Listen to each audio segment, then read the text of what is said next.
Hey everyone, Skull902 here.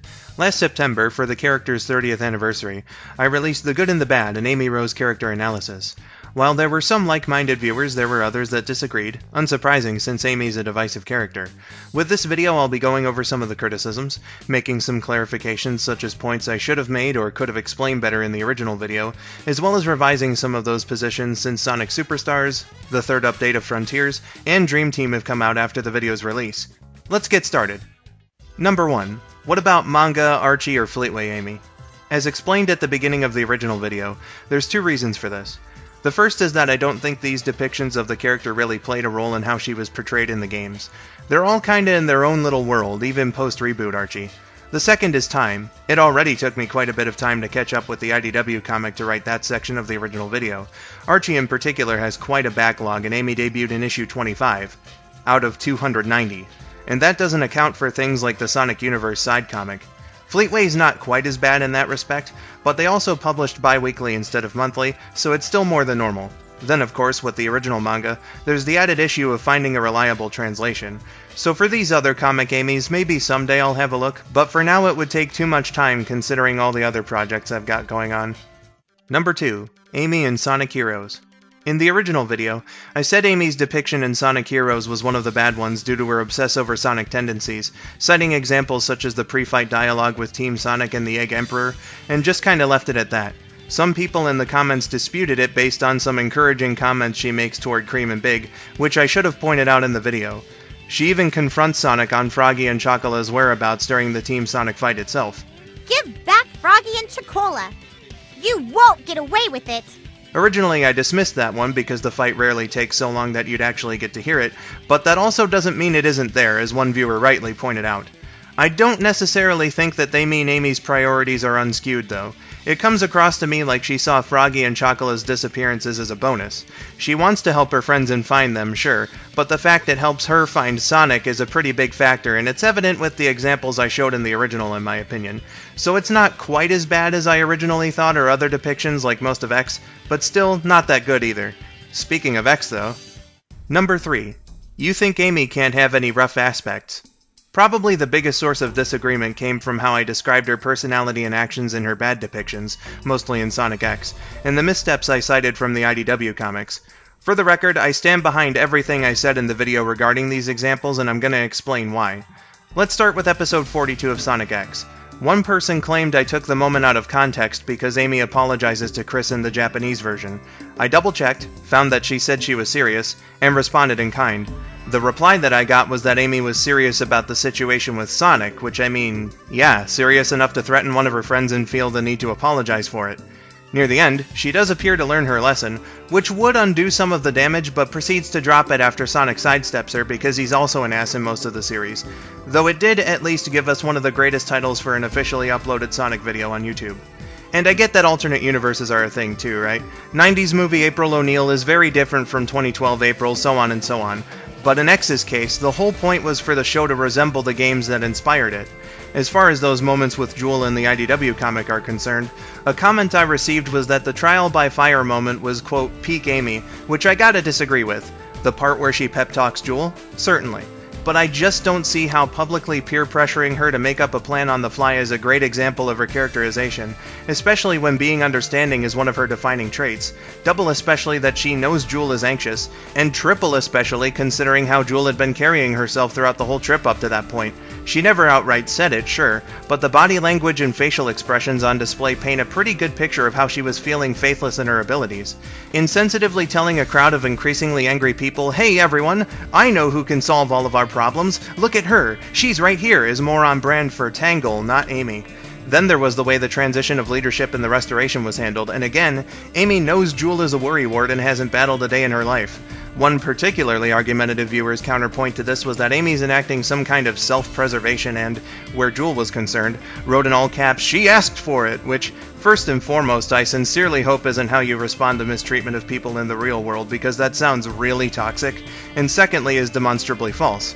She comes to Amy asking to handle the organizational responsibilities of the Restoration, not make up battle strategies. She even says, and I quote, "I'm just handling the paperwork."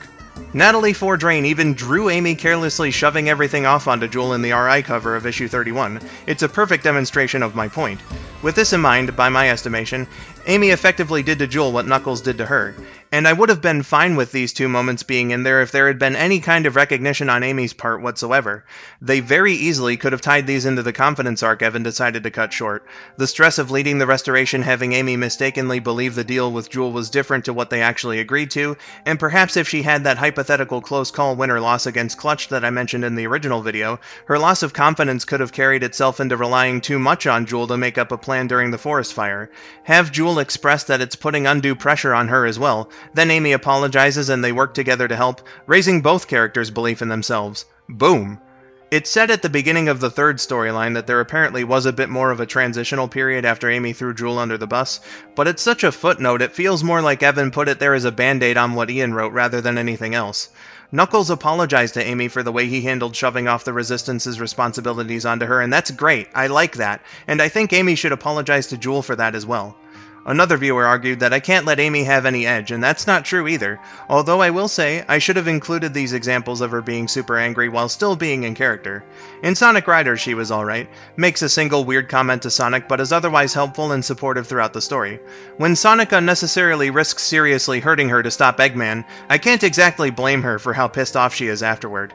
How about one from X? Episode 52 when Eggman and his crew disturb the peace while she's stressed out and trying to relax, especially after being on the losing side of a verbal evisceration by the villains. During the Chow races in IDW, when our heroes are trying to evacuate the lodge and Omochao tries to stop them for some bureaucratic bullshit reason and she has to do a little convincing with her hammer to get him out of their way. That's the kind of angry Amy that I can get down with. It says that she's the heart of the team, but if you needlessly or purposely put others at risk, and or betray her trust in Sonic's case, you're quickly gonna get on her bad side and that's nowhere you want to be. So with that in mind, I ask, is it really unreasonable of me to think that the character who's supposed to be the sweet, caring, and deeply understanding one shouldn't be outright bullying people? Number 4. This video is Son Amy propaganda. This one's really minor and is related to the last section, so I'm just gonna stick it here and be quick about it. Some felt that I was saying Amy's bad depictions were only bad because I wanted to mold her into the perfect soulmate for Sonic or something along those lines. And I'm like, no? Where did that idea even come from? Me saying that Amy's growth made Sonic less averse to being around her? That's just character development, bruh. They can still just be good friends. I never mentioned shipping or wanting to ship them in the video at all. I've mentioned in other videos and streams before that I'm not really the hardcore shipper type. Present to me a pairing and I can tell you whether I think it makes sense, but I'm not about to become fanatic about it, you know? And while I do think Sonic and Amy could work out as a couple, it doesn't matter to me either way if they end up becoming one or not. And to end things off, some new Sonic material has been released since the original video came out, so let's take a dive into Amy's characterization in Sonic Superstars, Dream Team, and Update 3 of Frontiers. Not much to mention here as it isn't really a story-heavy game, but Amy got some really nice bits with Trip that I love. Amy's side level is the only one necessary to beat the game, and in it she sympathizes with a crying Trip after Fang leaves her trapped in a pit. She gives a gift to the lizard after getting her out of there, and this convinces Trip to stand up against Fang when he's about to attack Sonic & Co., Amy introducing the others to her after she gets Fang to temporarily fuck off. Nice and heartwarming stuff. Much the same in this game. Amy's openly nice, encouraging, and caring, like when she expresses concern for Cream before the second boss fight, keeps a positive attitude along with a sense of lighthearted banter, and some leadership qualities thrown in there as well. She's an important contributor to the cause, which I really gotta give the game credit for. One thing I felt as I was watching the cutscenes was that it seemed everyone played an equal part, and that's pretty cool. It's not easy to maintain a balance like that. And I mean, just look at this amazingly expressive animation. Overall, I liked what I saw from Dream Team. The update roadmap for Sonic Frontiers got people excited and for good reason. Our companions will be playable in 3D for the first time since 06. New story content? Let's go. The results were fairly divisive gameplay-wise, but how did the story serve a certain pink hedgehog?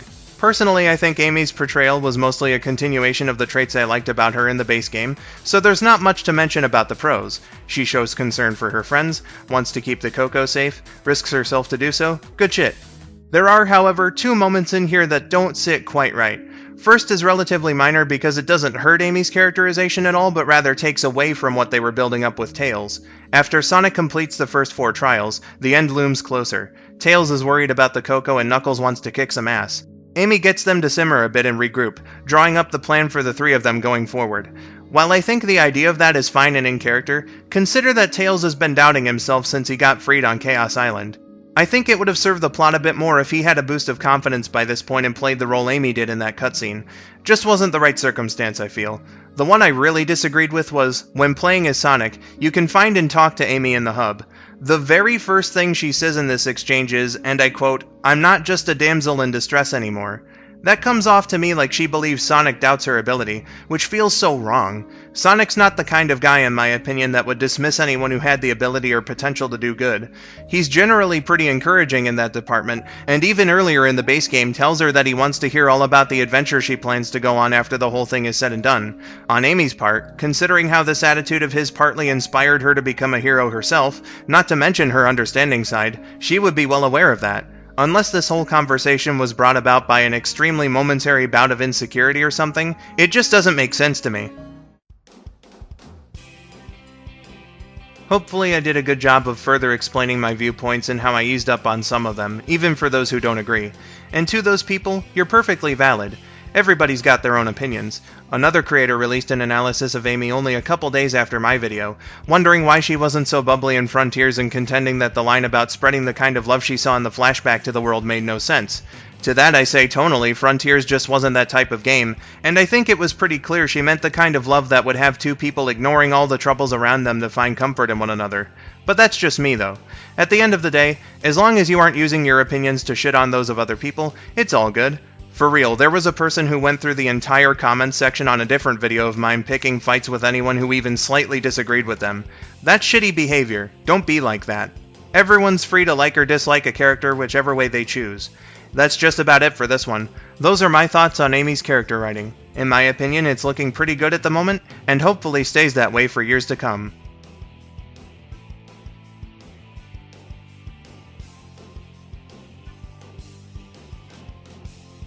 Thanks for watching. Feel free to let me know what you thought about the video in the comments. Give it a like if you liked it, or a dislike if you didn't. If you'd like to see more, subscribe and click the bell for notifications. It's free and you can opt out anytime.